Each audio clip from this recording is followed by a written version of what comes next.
जय हिंद मेरे प्यारे साथियों, मैं इसके सर आ गया हूँ आपके साथ एक बार फिर से 2.4 की एक्सरसाइज के क्वेश्चन नंबर 2 और क्वेश्चन नंबर 3 को सॉल्व करने के लिए। तो चलिए बिना वक्त गवाए शुरू कर देते हैं क्वेश्चन को और समझते हैं कि क्वेश्चन क्या कहता है। पहला क्वेश्चन जो है, मतलब दूसरा क्वेश्चन जो है हमारा क्वेश्चन नंबर 2, वो ये कहता है कि हमें गिवन है कि सम ऑफ द जीरोस, यानी कि सम ऑफ द जीरोस यानी कि ये दिया है alpha plus beta plus gamma. हमने मान लिया है कि जो जीरोस है वो अल्फा बीटा एंड गामा है। 3 जीरोस है, क्यूबिक पॉलिनोमियल है, ठीक है। तो क्यूबिक पॉलिनोमियल यानी कि एक त्रिघात बहुपद है। तो इसमें सम ऑफ द जीरोस जो दिया गया है वो हमें 2 दिया गया है और किसी भी दो जीरोस का प्रोडक्ट का सम यानी कि दो शून्यकों के गुणनकों का जो योग है वो दिया गया है माइनस के साथ, और सारे शून्यकों का गुणांक यानी कि जो गुणनफल है, सारे शून्यकों का गुणनफल यानी कि product of all zeros of the polynomial that is -14, ठीक है। तो हमें निकालना है कि वो त्रिघात समीकरण, वो त्रिघात बहुपद, वो क्यूबिक पॉलिनोमियल क्या होगा। तो यानी कि त्रिघात बहुपद या फिर इसको बोलेंगे क्यूबिक पॉलिनोमियल। इसका एक फॉर्मूला होता है x³ minus alpha plus beta plus gamma x², ठीक है। फिर plus alpha beta beta gamma gamma alpha into x, फिर माइनस अल्फा बीटा गामा, ठीक है। अल्फा बीटा गामा आ गए यहाँ पे, ठीक है।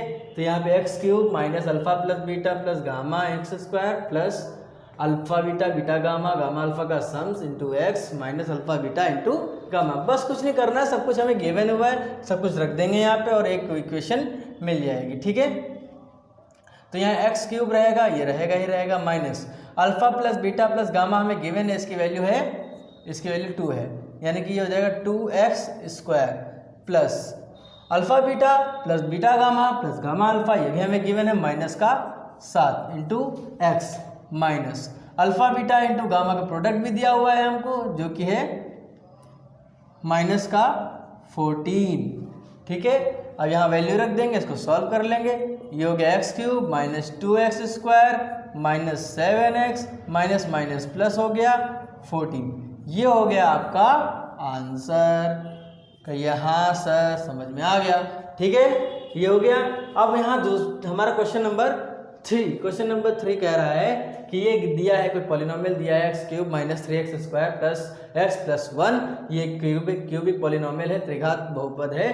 तो इसमें बोल रहा है कि अगर इसके जीरोस, इसके शून्यक जो होंगे वो a माइनस बी, a और a प्लस बी होगा, तो बताइए a और b की वैल्यू क्या होगी।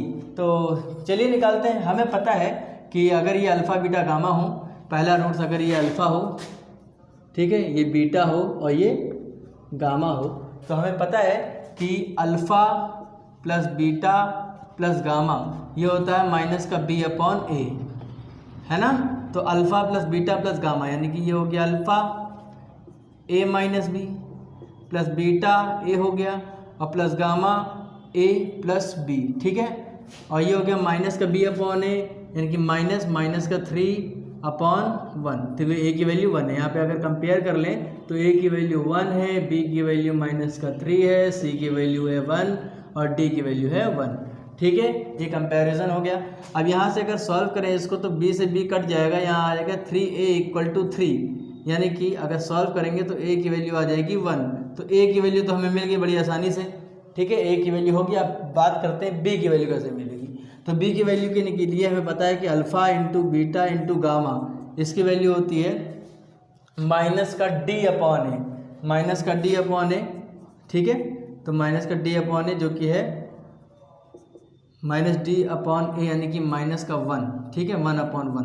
बात समझ में आ रही है, क्योंकि d की वैल्यू है 1 और ये माइनस हो गया, माइनस d अपॉन ए की वैल्यू है 1, 1 अपॉन 1 हो गया माइनस का, ठीक है। अब अल्फा बीटा गामा, तो ये हो गया अल्फा a माइनस बी, ये हो गया बीटा a और ये हो गया a प्लस बी गामा, इसकी वैल्यू आनी चाहिए माइनस का 1, ठीक है। अब यहाँ फार्मूला बन जाएगा a minus B a plus B यानी कि a² माइनस b² और ये into a equal to -1।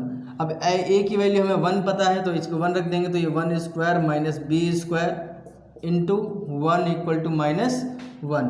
Reason क्या है, क्योंकि a की वैल्यू 1 रख दिया है। ठीक है, अब ये हो जाएगा 1 माइनस बी स्क्वायर बराबर -1, यानी कि ये हो गया बी स्क्वायर बराबर 2, -1 उधर जाएगा +1 हो जाएगा, बी स्क्वायर की वैल्यू 2 आ जाएगी। ठीक है, इसी तरीके से यहाँ से हम निकालेंगे कि b की वैल्यू जो होगी वो ±√2 हो जाएगी, यानी कि ये b की वैल्यू हो गई, ये a की वैल्यू हो गई, यानी कि ये हमारा आंसर हो गया a और b। यहाँ पे आपका ये क्वेश्चन समाप्त होता है। अच्छे से आपको समझ में आया होगा, उम्मीद करते हैं। तो दोस्तों, अगर क्वेश्चन समझ में आया हो, आपको पसंद आया हो, तो इसको लाइक कीजिए, ज़्यादा से ज़्यादा शेयर कीजिए, कमेंट कीजिए। और अगर आपने अभी तक सेशन को सब्सक्राइब नहीं किया है, चैनल पर नए हैं, तो जल्दी से चैनल को सब्सक्राइब करें और बेल आइकन को दबाना बिल्कुल भी ना भूलें, जिससे हमारे ज़्यादा से ज़्यादा वीडियोस और नए नए वीडियो आप तक पहुँच सकें। तो बहुत बहुत शुक्रिया दोस्तों, जय हिंद।